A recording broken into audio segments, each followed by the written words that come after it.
But they people also were supposed to follow the rule of their villages. Several villages were governed by a chieftain. That means one head is there under whom so many villages are there. Those chieftain is basically the powerful person of that same jati. Together they were only one small unit of state, and together they were only the one state. Now come to the next paragraph. Here we are talking about the Mughal Empire. When the Mughal Empire declined in the 18th century, it led to the re-emergence of the regional states.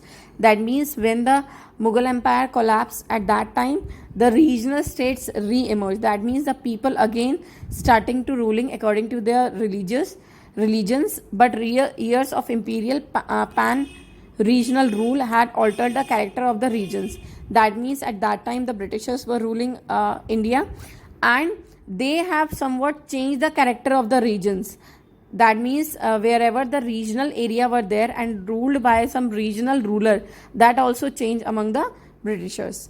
Across most of the continent, the regions were left with the legacies of the big and small state that had ruled over them.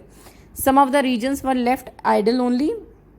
That means they were totally dependent upon their legacy. That means whatever has been decided for them, and they were totally dependent upon the large or the small states which had been ruled nearby. This was apparent in the emergence of many distinct and shared traditional, and because of that so many different traditions came up at that time in the realms of governance and the management of the economy, elite cultures and languages. And that time there were so many changes in the governance, in the culture of the people, in the economy of that particular area.